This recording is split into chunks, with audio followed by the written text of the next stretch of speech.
The universe has been making sound for 13.8 billion years.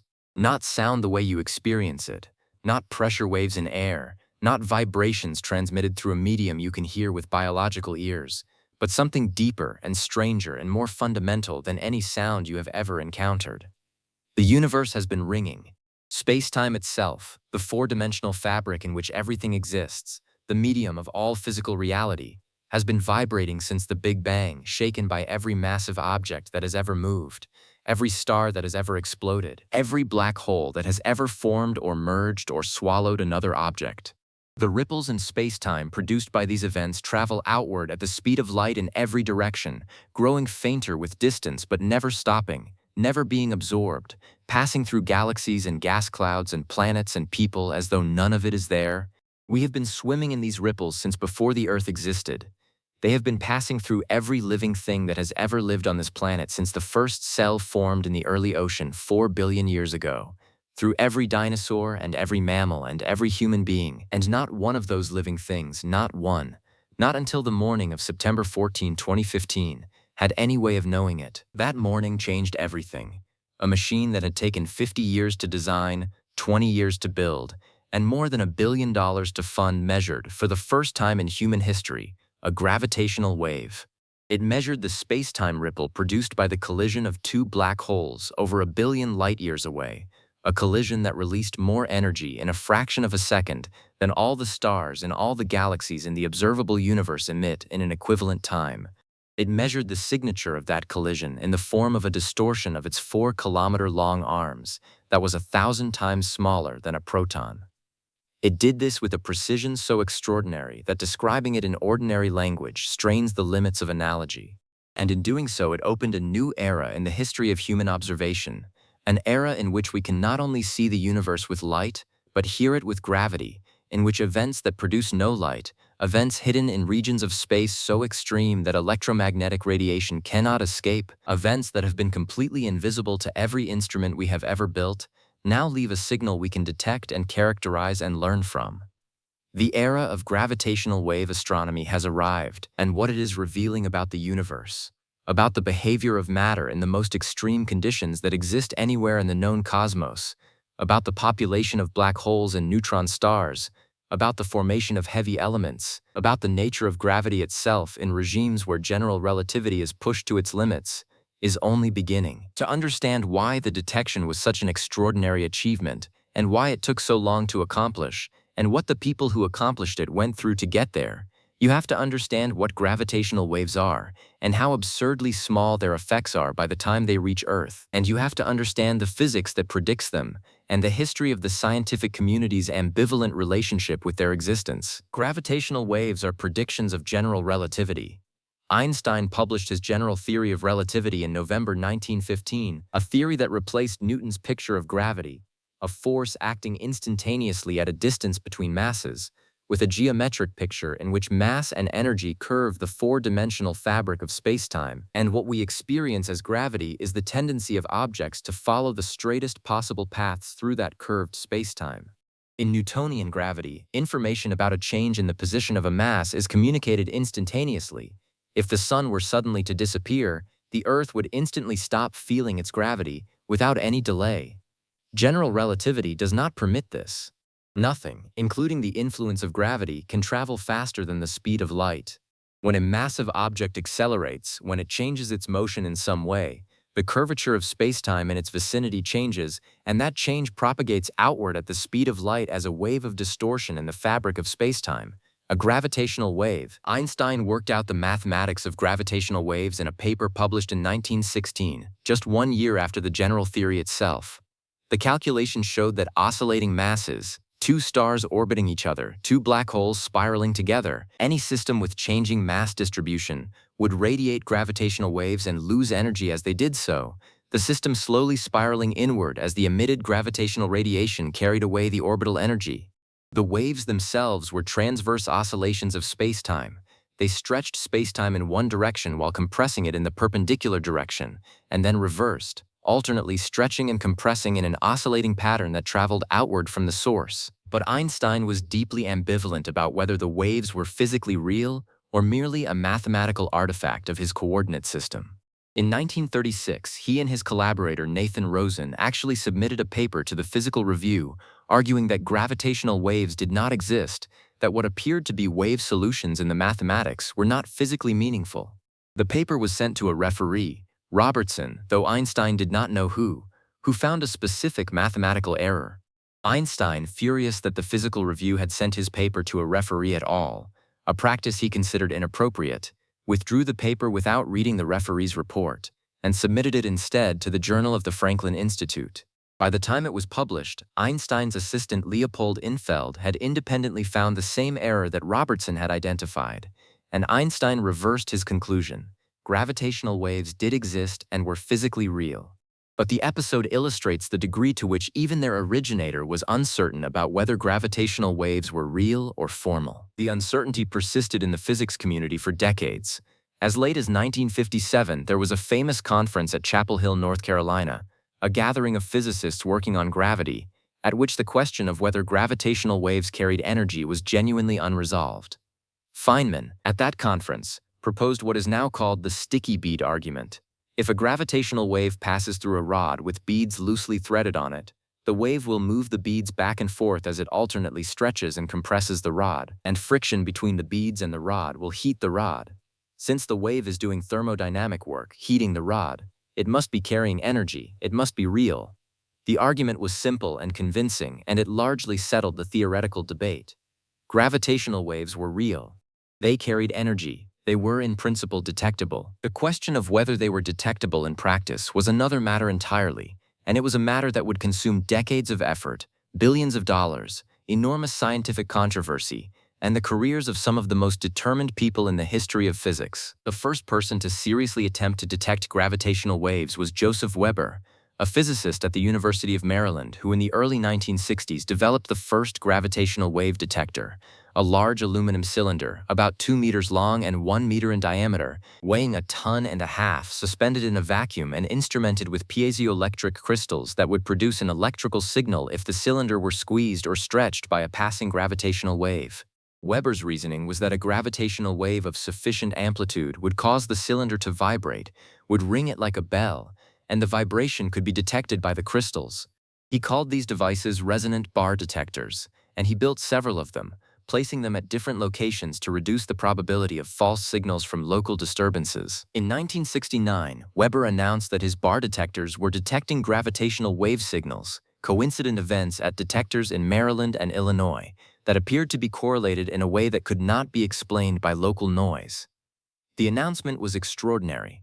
It implied that gravitational waves were arriving at Earth frequently enough to be detected by instruments of the sensitivity Weber had built, which implied that the sources were extremely powerful and relatively nearby. The physics community paid attention. Laboratories around the world rushed to build their own bar detectors to verify the result. The verification never came. No other group using detectors of comparable or better sensitivity ever confirmed Weber's claimed detections. Over the following years, the consensus in the physics community shifted to the view that Weber had been fooled by systematic errors and confirmation bias, that he had found correlations in noise and interpreted them as signals.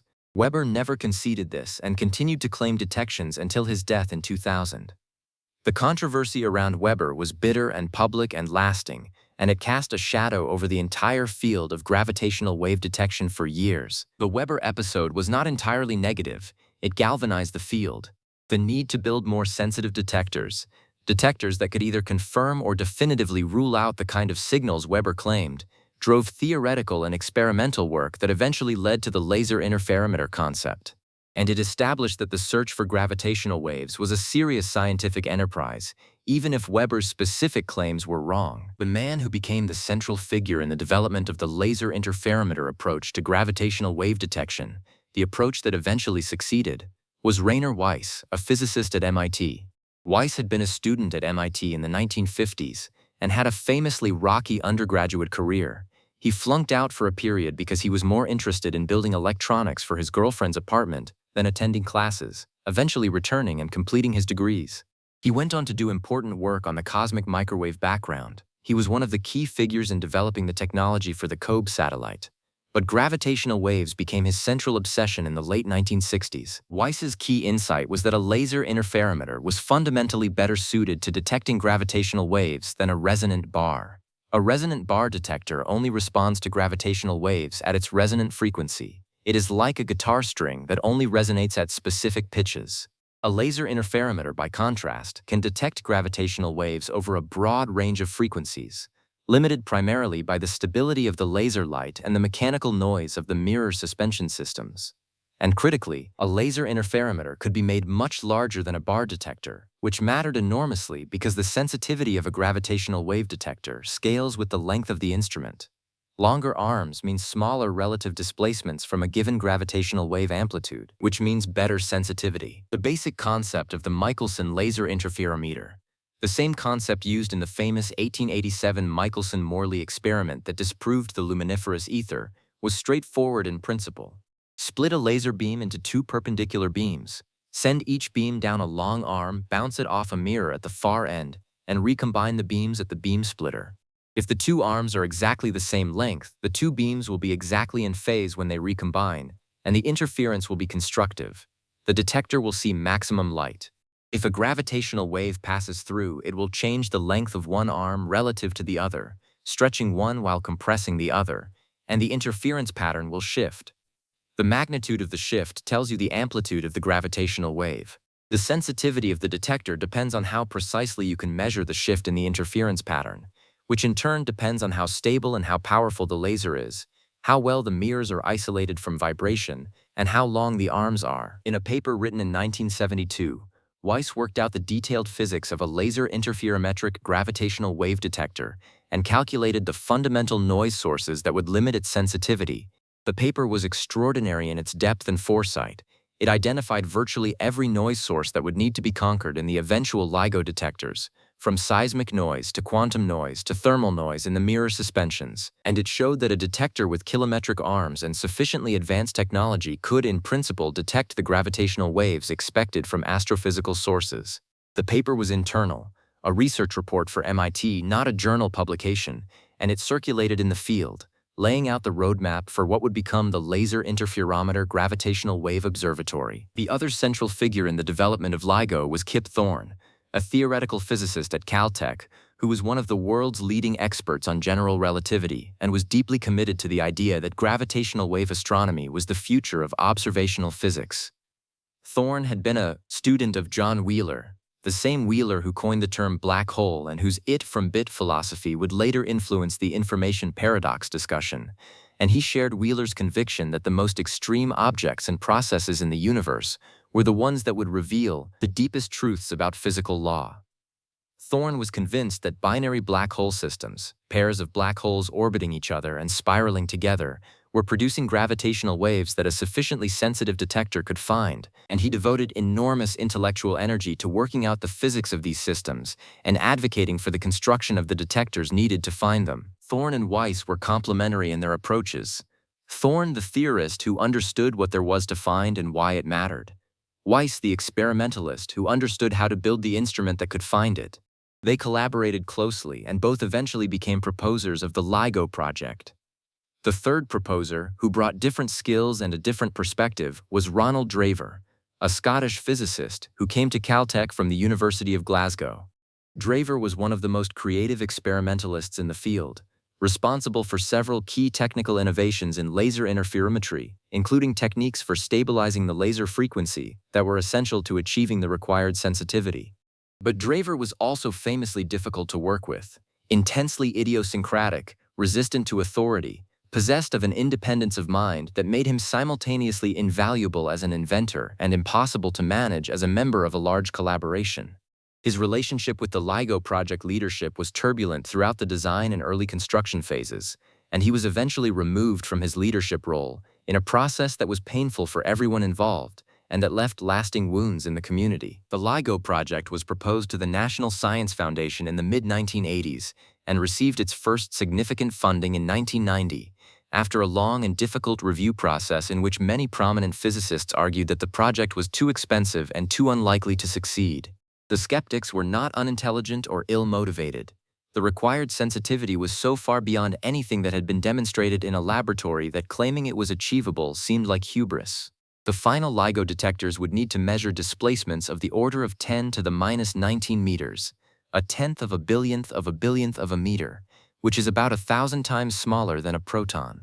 To put this in perspective, the ratio of this displacement to the length of the detector arm is about 1 part in 10 to the 23. There is no analogy in ordinary experience for a measurement of this precision. It is the kind of number that looks like a mistake when you write it down. The skeptics were not wrong to be skeptical. The achievement is not less extraordinary for having been achieved. The construction of the initial LIGO detectors, one near Hanford, Washington, in the desert of the Columbia River Basin, and one near Livingston, Louisiana, in a Louisiana pine forest, took most of the 1990s and cost roughly $300 million. The initial detectors were not yet sensitive enough to detect the gravitational waves expected from astrophysical sources. They were essentially proof-of-concept instruments, designed to demonstrate that the technology worked and to identify the noise sources that would need to be overcome in the next generation. They ran from 2002 to 2010 without detecting any gravitational waves, which was expected. The astrophysical community understood that the first-generation instruments were probably not sensitive enough to detect anything, and that the next generation, called Advanced LIGO, would be needed. The funding for Advanced LIGO, a redesign and upgrade of the entire instrument that cost another $200 million and took until 2015 to complete, was a different kind of battle than the original funding. By the time Advanced LIGO was being funded, LIGO had demonstrated that the technology was feasible, that the instruments could reach their design sensitivity, that the environmental noise could be controlled. The case was stronger, but the investment was still enormous, and the project required continuous political work, continued advocacy for the science, continued explanation of why the investment was worthwhile, continued defense against the view that the money would be better spent on guaranteed returns from more conventional astronomy. The man who took over as director of the LIGO laboratory in 1994 and who steered the project through its most critical phase, from the construction of the initial detectors through the operation of the first science runs and the proposal for Advanced LIGO, was Barry Barish, a particle physicist from Caltech who had previously led major particle physics experiments and who brought to LIGO the management discipline and political skills that the project needed to survive. Barish transformed LIGO from a collaboration of a few groups into a large, professionally managed scientific project with the infrastructure and the community needed to do the science. He created the LIGO Scientific Collaboration, the community of scientists from dozens of institutions around the world who would analyze the data and publish the results. He navigated the politics of the NSF review process with skill and patience. He was, by most accounts, the person without whom LIGO would not have been built, not because of his scientific vision, which was Weiss and Thorne's, but because of his organizational and political capabilities, which LIGO desperately needed. The Nobel Prize in Physics for 2017 was awarded to Weiss, Barish, and Thorne, splitting one half to Weiss and the other half between Barish and Thorne, for their roles in the construction of LIGO and the observation of gravitational waves. The award was welcomed by the broader LIGO community but also generated some discomfort, because the work was done by hundreds of people over decades and the Nobel Prize structure forces a reduction of a collective achievement to 3 names. Draver, whose technical contributions to the interferometer design were significant, died in March 2017 and therefore could not receive the prize. Many of the scientists in the LIGO collaboration who had spent decades building the instrument and developing the data analysis methods also contributed enormously and are not mentioned in the Nobel citation. The construction of Advanced LIGO was completed in 2015, and the detectors began an engineering run, a period of testing and calibration before the official first science run in September of that year. The plan was to take some engineering data, verify that everything was working, and then begin the formal first observing run in late September or October. The gravitational wave that changed history arrived not during the observing run, but during the engineering run, just days before it was scheduled to end. On September 14, 2015, at 09:50:45 Universal Time, a gravitational wave signal was recorded by the Livingston detector. 7 milliseconds later, the time it takes light to travel from Louisiana to Washington State, the same signal was recorded by the Hanford detector. The signal lasted about 0.2 of a second. In the spectrogram, the visual representation of the signal as a function of time and frequency, it appeared as a brief chirp, sweeping upward in frequency from about 35 Hz to about 150 Hz before ending. The frequency sweep was the gravitational wave analog of an in-spiraling binary system speeding up as the two components approached each other and their orbital period shortened, exactly as general relativity predicted for a compact binary merger. The signal was so strong that it was visible to the naked eye in the data. It did not require sophisticated analysis to see, which is extraordinary given the level of sensitivity at which the detectors were operating. The people analyzing the data were not prepared for something this obvious. The automated detection algorithms flagged it within minutes. The scientists who first saw the alert, it was the middle of the night in Europe where much of the data analysis team was based, could not initially believe it was real. The signal was almost too clean, too perfect, too exactly what a binary black hole merger was supposed to look like. The first reaction of many people who saw it was that it must be an injection, a fake signal deliberately introduced into the data by a small group of insiders as a test of the detection pipelines and the response procedures. LIGO had a program of blind injections, fake signals inserted to test the collaboration's ability to find and characterize them, and the protocol required that when a blind injection was found, the team treated it as real through the full analysis process, at the end of which the injection team would reveal whether it was real or fake. The first question in those early hours after the detection was, is this a blind injection? The answer came within days. No, it was not an injection. The injection team confirmed that no injection had been made. The signal was real. A gravitational wave, produced by the merger of two black holes each of roughly 30 solar masses at a distance of 1.3 billion light-years, had reached Earth and been detected by the LIGO instruments. The collaboration then entered a period of intense, secret analysis that lasted for months. The detection was not announced publicly until February 11, 2016, nearly 5 months after the event. During those 5 months, the several hundred scientists of the LIGO Scientific Collaboration and the Virgo Collaboration in Europe worked to confirm the detection, rule out systematic effects that might be causing a false signal, characterize the properties of the source, and write the papers announcing the result. Maintaining the secrecy of the detection for 5 months, when several hundred scientists knew about it, is itself a remarkable achievement. The community largely succeeded. There were some leaks and rumors, but no definitive public confirmation until the press conference on February 11. David Reitze, the executive director of the LIGO laboratory, opened the press conference with words that were entirely appropriate in their directness and their emotional weight. He looked at the cameras and he said, "We have detected gravitational waves. We did it." The audience at the National Press Club in Washington, which included hundreds of journalists, erupted. The statement was broadcast live around the world. Weiss and Thorne and Barish were present.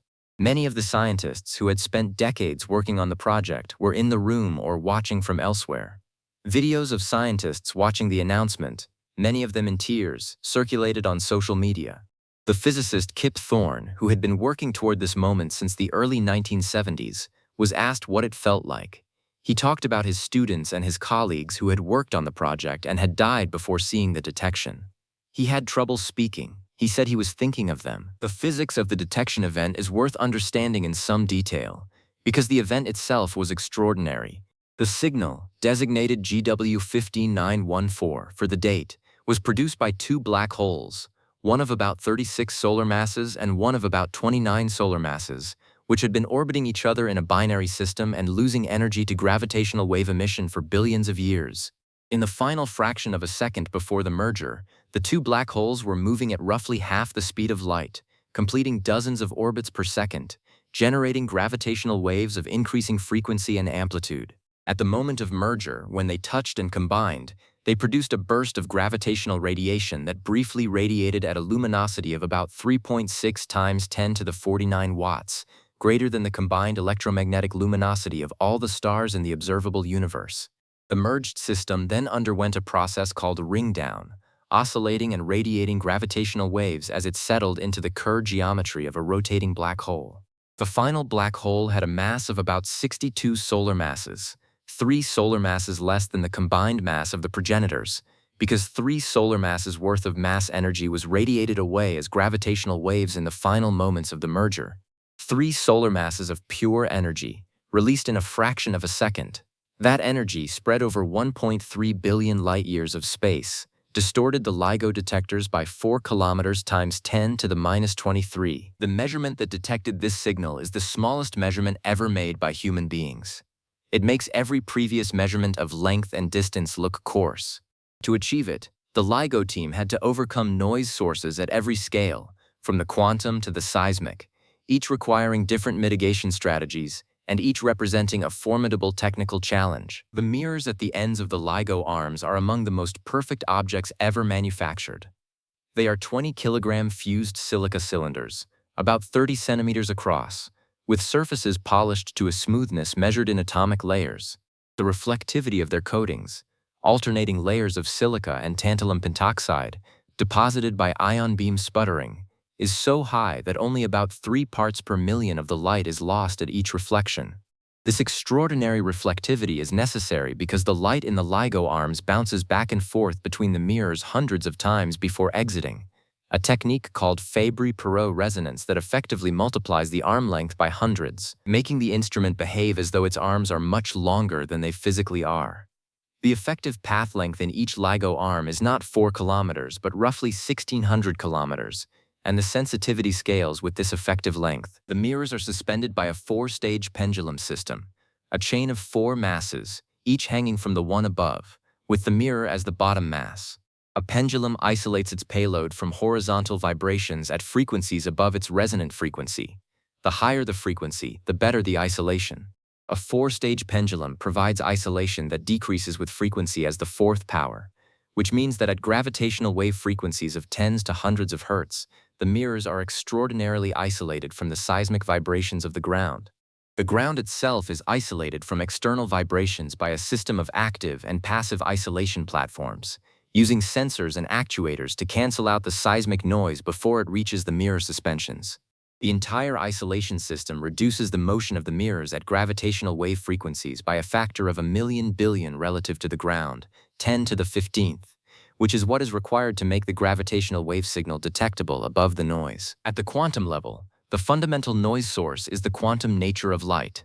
Photons, the particles of light, are produced and detected randomly, and this randomness introduces a quantum noise floor that cannot be reduced by classical means. The quantum noise in an interferometer has 2 components: shot noise, which is the statistical variation in the number of photons detected, and radiation pressure noise, which is the fluctuating force on the mirrors produced by the radiation pressure of the photons bouncing off them. Increasing the laser power reduces shot noise but increases radiation pressure noise. There is an optimal power at which the two are balanced, called the standard quantum limit. Achieving sensitivity below the standard quantum limit, as advanced LIGO needs to do at some frequencies, requires quantum techniques, specifically the injection of squeezed light. Squeezed light is a quantum state of light in which the quantum uncertainty is redistributed between the 2 quadratures of the electromagnetic field, reducing the uncertainty in one quadrature at the expense of increasing it in the other.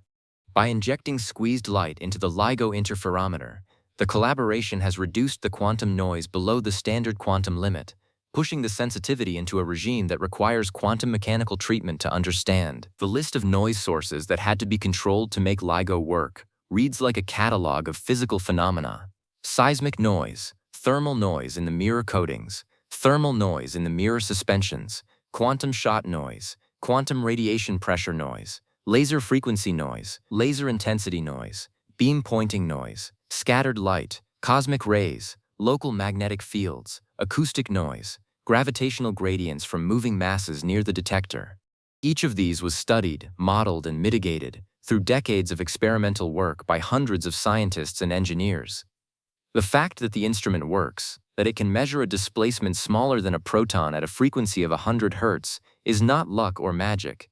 It is the consequence of understanding every physical process that could possibly produce a noise signal at that scale, and defeating each of them in turn. The first detection, GW1500914, was not just a detection, it was an extraordinary scientific result in itself, independent of the act of detecting a gravitational wave for the first time. The signal confirmed the existence of binary black hole systems, pairs of black holes orbiting each other, which had been theorized but never observed directly. It revealed that black holes of 30 solar masses exist, significantly more massive than the stellar mass black holes inferred from X-ray binary systems, which are typically 5 to 15 solar masses. This was surprising and immediately generated theoretical discussion about how such massive black holes form, from the collapse of very massive stars with low metallicity perhaps, or from some other mechanism that was not fully anticipated. The signal also confirmed the existence of the in-spiral merger ring-down waveform that general relativity predicts for binary black hole mergers in extraordinary detail. The agreement between the observed signal and the theoretical template was remarkable. The signal matched the prediction of numerical relativity, which had computed the expected waveform by solving Einstein's field equations numerically for this specific type of binary system, to a precision that was limited by the signal-to-noise ratio of the measurement rather than by any discrepancy between theory and observation. General relativity passed the test. In the most extreme gravitational environment ever probed by any observation, two black holes circling each other at half the speed of light, with spacetime curved so severely that even light could not escape in certain regions. The theory worked perfectly. The weeks and months after the announcement of GW 150914 were a period of extraordinary activity in the physics and astronomy communities. Papers were submitted at a rate that strained the review process. Theorists who had been working on models of binary black hole formation rushed to compare their predictions with the measured masses and spins of the detected system. Astronomers pointed their telescopes at the region of sky consistent with the source location, a large patch of sky. Since gravitational wave localization with two detectors is very poor, looking for any electromagnetic counterpart. None was found, which was expected. Binary black hole mergers, unlike binary neutron-star mergers, are not expected to produce electromagnetic emission. The search for an electromagnetic counterpart to GW 150914 was a rehearsal for the time when a binary neutron-star merger would be detected, an event that was expected to produce both gravitational waves and electromagnetic radiation, allowing multi-messenger observations. That event came in August of 2017. And it was, if anything, even more extraordinary than the first detection. GW 170817 was the gravitational wave signal from the in-spiral and merger of two neutron stars, each about 1.2 to 1.4 solar masses, each the collapsed remnant of a massive star that had previously exploded in a supernova, the two of them in a binary system that had been losing energy to gravitational wave emission for hundreds of millions of years until they finally spiraled together. The gravitational wave signal lasted about 100 seconds, much longer than the fraction of a second of the black hole merger signals, because the neutron stars were less massive and therefore less compact and therefore spiraled together more slowly. The signal was detected by both LIGO detectors and, for the first time, by the Virgo detector in Italy, which had joined the network and whose addition allowed a much better localization of the source on the sky, a region of about 28 square degrees, compared to the hundreds of square degrees typical for two detector localizations. 1.7 seconds after the merger, almost exactly the time expected for a short gamma-ray burst produced by the merger, the Fermi Gamma-Ray Space Telescope and the Integral Satellite detected a short gamma-ray burst from the same direction as the gravitational wave source. The identification of the electromagnetic counterpart to a gravitational wave event had been achieved. This was the birth of multi-messenger astronomy, the observation of the same astrophysical event through multiple independent channels, gravitational waves and electromagnetic radiation, providing information that neither channel alone could give. Within hours, every major telescope on Earth and in orbit that could be pointed at the source location was being pointed there. The optical counterpart, the kilonova, named for its luminosity of roughly 1,000 times that of an ordinary nova, was found within 11 hours of the merger, in the galaxy NGC 4000 to 9003, about 130 million light-years away.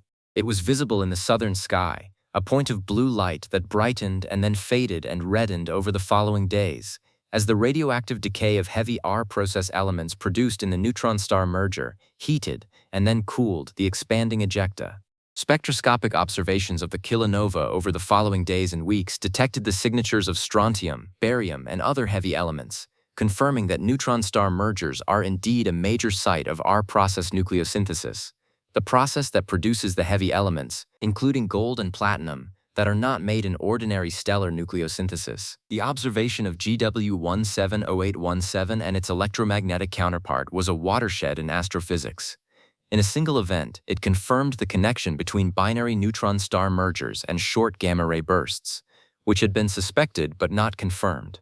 It confirmed that neutron star mergers are a major source of R-process heavy elements, providing the most direct evidence yet for the stellar origin of gold and platinum. It demonstrated that the speed of gravitational waves equals the speed of light to within 1 part in 10 to the 15th, providing one of the most precise tests of general relativity ever made. It provided an independent measurement of the Hubble constant, the rate of expansion of the universe, from the gravitational wave amplitude and the electromagnetic redshift of the host galaxy, with a precision that will improve as more events are detected, and that will contribute to resolving the Hubble tension. And it demonstrated the power of multi-messenger astronomy, showing that combining gravitational wave and electromagnetic observations reveals far more about the physics of these events than either alone. The number of gravitational wave detections has grown rapidly since 2015. By the end of the third observing run in 2021, the LIGO-Virgo-Cagrang network had detected nearly 100 gravitational wave events, binary black hole mergers, binary neutron star mergers, and neutron star black hole mergers. The population of merging binary black holes has revealed a mass distribution that was not expected from stellar evolution models. There are more high-mass black holes than predicted, and there is a gap in the mass distribution around 50 to 100 solar masses that corresponds theoretically to the pair instability supernova regime, where massive stars are disrupted before forming a black hole. There are hints of objects in this gap, which would be extraordinary if confirmed. Black holes in a mass range where stellar evolution says none should exist. The gravitational wave observations are revealing a population of compact objects with properties that theoretical models of stellar evolution and compact object formation did not fully anticipate, driving new theoretical work and new observational campaigns. The K-Gra detector in Japan, located underground in the Kamioka mine using cryogenically cooled mirrors to reduce thermal noise, joined the network in 2020, adding a third site and improving the localization of gravitational wave events. The proposed LIGO India detector would add a fourth site in the network, dramatically improving localization and coverage. The Einstein telescope in Europe and Cosmic Explorer in the United States are proposed next-generation detectors with arms 10 times longer than current LIGO, 10 kilometers for Einstein telescope, 40 kilometers for Cosmic Explorer, and sensitivities that would allow detection of binary black hole mergers throughout the observable universe, detecting thousands of events per year. These instruments would be so sensitive that they could detect not just individual events but the stochastic gravitational wave background, the collective hum of all the binary mergers occurring throughout the universe at any given time, too numerous to resolve individually but contributing a continuous background of gravitational radiation. Beyond the ground-based detectors, there is the proposed Laser Interferometer Space Antenna, LISA, a space-based gravitational wave detector consisting of 3 spacecraft flying in an equilateral triangle formation, 5 million kilometers on a side, trailing Earth in its orbit around the Sun.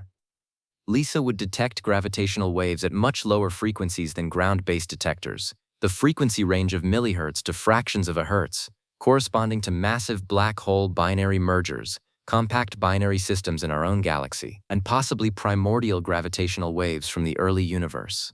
The European Space Agency selected LISA for its L3 mission in 2017, and the LISA Pathfinder mission, a technology demonstrator that flew in 2015-2017 and tested the key drag-free technology, demonstrated performance exceeding requirements by a factor of 5. LISA is currently scheduled for launch in the 2030s. The most extraordinary gravitational wave astronomy of the coming decades may come from pulsar timing arrays, networks of millisecond pulsars distributed across the galaxy, used as a cosmic gravitational wave detector. Millisecond pulsars are extraordinarily stable clocks. They rotate hundreds of times per second, with a regularity that rivals atomic clocks, and gravitational waves passing through the galaxy shift the arrival times of the pulsar pulses in a way that, for a network of pulsars, has a specific correlated pattern called the Hellings-Downs correlation. In 2023, 4 independent pulsar timing array collaborations in North America, Europe, China, and India, Australia, simultaneously announced evidence for a gravitational wave background at nanohertz frequencies, consistent with the superposition of gravitational waves from millions of supermassive binary black hole systems merging throughout the universe over cosmic time. The significance of the signal was about 4 sigma in the North American PTA and comparable in the others. This is not yet a definitive detection at the 5 sigma gold standard, but it is the first evidence for a gravitational wave background and the first indication of gravitational wave signals at nanohertz frequencies. The sources of this background, supermassive black holes and galactic nuclei, billions of times the mass of the Sun spiraling together over millions of years, are completely invisible to electromagnetic observations but leave their gravitational wave imprint on the timing of pulsars scattered across the Milky Way. Gravitational wave astronomy is detecting the mergers of the most massive black holes in the universe, using the galaxy itself as a detector. Rainer Weiss, who conceived the laser interferometer approach in the early 1970s, was 85 years old when the first gravitational wave was detected in 2015. He had spent more than 40 years working toward this moment. He had argued for it, built the technology for it, trained the students who built the instruments, navigated the politics of large science projects, survived the disputes and the setbacks and the years without a detection that tested the patience and the faith of everyone involved. When the signal arrived on September 14, 2015, he was alone at home, sick with a cold. He got a phone call at 5 in the morning. He looked at the signal on his phone. He said, to an empty room, "Oh my God." Kip Thorne was a PhD student of John Wheeler in the 1960s, when gravitational waves were still a theoretical construct whose physical reality was in dispute. He spent 5 decades computing the gravitational wave signatures of astrophysical events, developing the theoretical tools needed to interpret gravitational wave observations, and advocating tirelessly for the construction of detectors capable of making those observations. He built a scientific school at Caltech, training generations of students in the physics of general relativity and gravitational wave sources, and he collaborated with Stanley Kubrick's production team on the scientific accuracy of the film Interstellar, which has done more to introduce the public to the physics of black holes and wormholes than almost any other popular work. He was at Caltech when the first detection was made, and he cried. Barry Barish had spent his career in particle physics before taking on the directorship of the LIGO laboratory in 1994. He was not a gravitational wave physicist. He was a project manager, someone who understood how to organize and lead large scientific collaborations, how to negotiate with funding agencies, how to build the infrastructure that big science requires. He transformed LIGO from a scientific effort into a functioning project, and without that transformation the detector would not have been built. He was at a meeting in Pasadena when the signal came, and he was characteristically composed. He processed the information, confirmed that it was not an injection, and turned his attention to the task of organizing the months of analysis needed to confirm the result and prepare the announcement. There is a person in this story who is often overlooked and who deserves more than a footnote. Joseph Taylor and Russell Hulse, working at the Arecibo radio telescope in Puerto Rico in 1974, discovered the first binary pulsar, a system of 2 neutron stars in a tight orbit, one of which was a pulsar emitting regular radio pulses. Over the following years, Taylor and his colleagues measured the orbital period of the binary with extraordinary precision and found that it was decreasing. The 2 neutron stars were spiraling toward each other, losing energy. The rate of energy loss agreed to better than 1%, with the prediction of general relativity for energy loss to gravitational wave emission. This was the first indirect evidence for gravitational waves, the first demonstration that gravitational waves existed and were carrying energy, even though the waves themselves were not detected. Taylor and Hulse received the Nobel Prize in Physics in 1993 for this discovery. Their measurement was, for 2 decades, the best evidence that gravitational waves were real. Every person who built LIGO and waited for the first detection was, in some sense, waiting to confirm what Taylor and Hulse had already shown indirectly. The binary pulsar system, now known as the Hulse-Taylor pulsar, or PSR 1913+16, has been monitored for 50 years, and the agreement between the observed orbital decay and the general relativistic prediction has only improved over time. The system is a precision test of general relativity that has no equal in any other astronomical observation. It is now known that the 2 neutron stars will spiral together and merge in approximately 300 million years, producing a gravitational wave event that would be detectable by LIGO from anywhere in the galaxy. There will be nobody alive to see it, but the physics that will produce it is the same physics that produced GW 1500914, and that we now understand to extraordinary precision. The gravitational wave spectrum, the range of frequencies over which gravitational waves can be produced and detected, is astonishingly broad. The ground-based LIGO detectors are sensitive to waves between about 10 and 10,000 Hz, roughly the frequency range of the musical notes you hear in conversation and music. Lisa will be sensitive to waves between about 10 to the minus 4 and 10 to the minus 1 Hz, 1,000 to 10 million times lower frequency. Pulsar timing arrays probe nanohertz frequencies billions of times lower than LIGO. And primordial gravitational waves from the Big Bang, if they exist, if inflation produced them at the right amplitude, would have frequencies ranging across the entire spectrum, from microhertz to kilohertz and beyond, depending on the specific model of inflation. The cosmic gravitational wave background from inflation would be the ultimate prize of gravitational wave astronomy, a direct observational probe of the physics of inflation, of what was happening in the first tiny fraction of a second after the Big Bang, encoded in the amplitude and spectrum of the gravitational waves produced by quantum fluctuations of the inflationary field.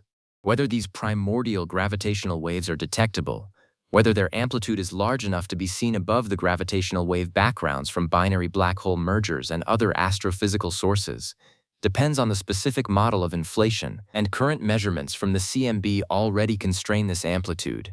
LISA and future space-based detectors may be sensitive enough to detect primordial gravitational waves from certain inflationary models, providing a window into the first moments of the universe that is completely inaccessible to any electromagnetic observation. The science of gravitational waves is also a science of fundamental physics in a way that electromagnetic astronomy cannot be. When photons travel from a source to a detector, they can be absorbed, scattered, or deflected by matter along the way. The universe is not transparent to all electromagnetic wavelengths. Radio waves pass through. Visible light passes through some clouds of gas, but not others. X-rays are absorbed by gas and dust. Gamma rays interact with the CMB at high energies. The universe is never opaque to gravitational waves. Gravitational waves travel from the moment they are produced to the moment they are detected, through anything, through gas clouds, through galaxies, through the Earth, without being absorbed or scattered. A gravitational wave signal contains the unmodified imprint of its source, with no atmospheric or interstellar foreground to worry about.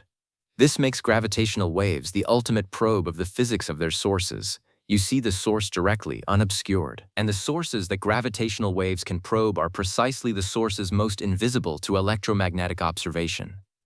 Black holes are black. They emit no electromagnetic radiation from their interiors.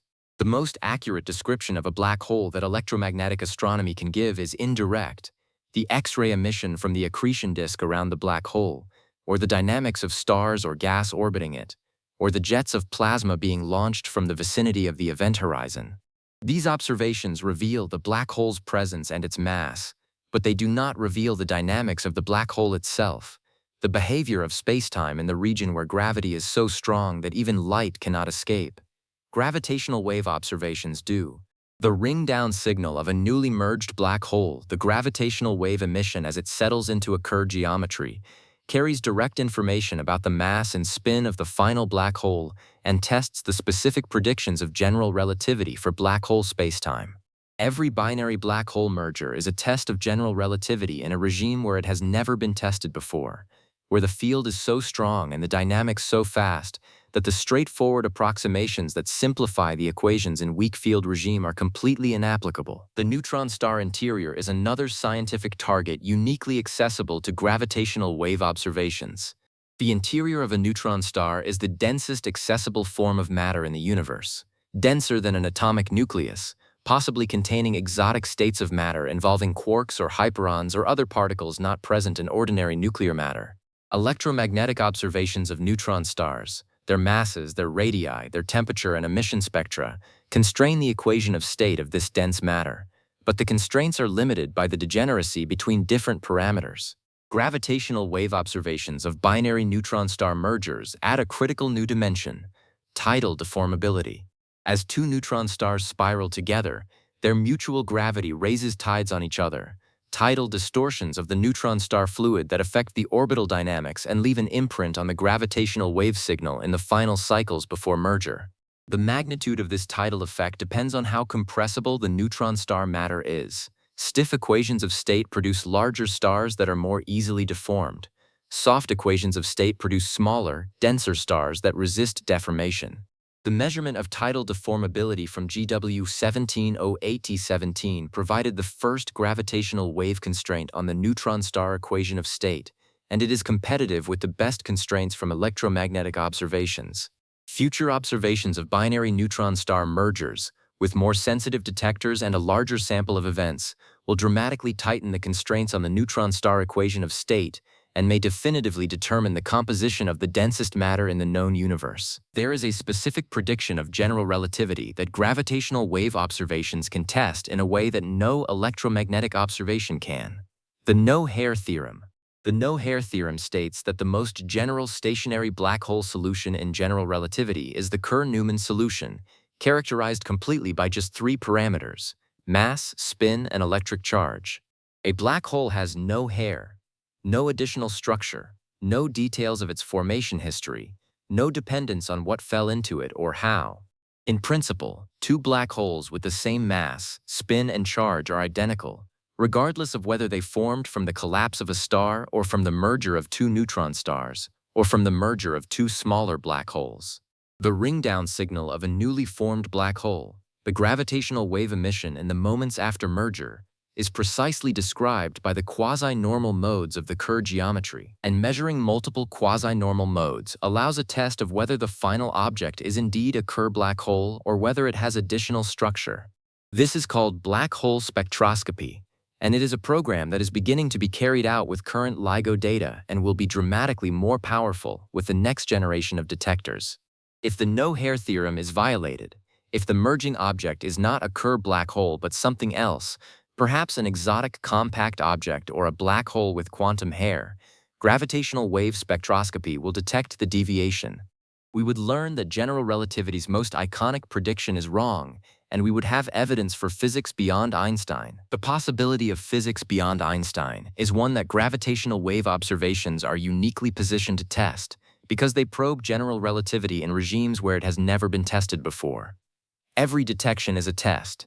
The propagation of gravitational waves over cosmological distances constrains the mass of the graviton, the hypothetical particle that mediates gravitational interactions. A massless graviton, as general relativity predicts, would travel at exactly the speed of light. A massive graviton would travel more slowly, and the speed would depend on the wave's frequency, causing different frequencies to arrive at different times, a dispersion that is not seen in the current data, setting upper limits on the graviton mass that are far below what any laboratory experiment can achieve. The polarization of gravitational waves, which in general relativity can only be of two specific types, called plus and cross, can also be tested with a network of detectors, and any deviation from the predicted polarization pattern would indicate new gravitational physics. So far, every test of general relativity that gravitational wave observations have performed has confirmed the theory.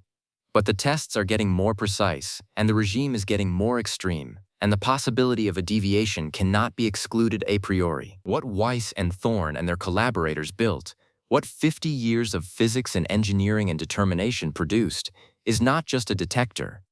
It is a new sense. For all of human history, we have observed the universe with our eyes, and then with telescopes that extended our eyes to new wavelengths and new distances. We have observed in radio waves, in infrared, in ultraviolet, in X-rays, in gamma rays. Each new wavelength opened a new universe, revealed phenomena that had been completely invisible and unsuspected in the light of other wavelengths. The radio universe is full of pulsars and active galaxies and the microwave background. The X-ray universe is full of neutron stars and hot gas in galaxy clusters. The gamma-ray universe is full of the most energetic explosions ever observed. Each new window revealed a cosmos richer and stranger than the one that preceded it. Gravitational waves are not another wavelength of electromagnetic radiation. They are a completely different kind of signal, not light at all, not electromagnetic in any sense, but distortions of spacetime itself, carrying information about mass and motion directly, without any involvement of charge or photons or electromagnetic interactions. The information they carry is complementary to and often different from the information carried by electromagnetic waves. The universe we will see through gravitational wave astronomy is not the universe we see with light, with additional detail. It is a different universe, the universe of compact objects, of extreme gravity, of events that produce no light at all, the dark universe, the universe that has been completely invisible to us for all of history until September 14, 2015. The first chapter of gravitational wave astronomy has been written, nearly 100 events detected, multiple source types observed, general relativity tested in the most extreme environments that physics provides, the equation of state of dense nuclear matter constrained, the origin of heavy elements confirmed, a new measurement of the Hubble constant initiated. Every one of these achievements would have been the scientific highlight of any normal decade of astronomy. They happened in the first decade of gravitational wave astronomy. What will the next decades bring? The next generation of ground-based detectors, the Einstein telescope and cosmic explorer, will detect binary black hole mergers throughout the observable universe, thousands of events per year, revealing the full cosmic history of compact object formation and merger. LISA will detect the mergers of supermassive black holes, events of such enormous energy that the gravitational wave signal will be visible across the entire observable universe, allowing direct observation of the growth of the black holes at the centers of galaxies.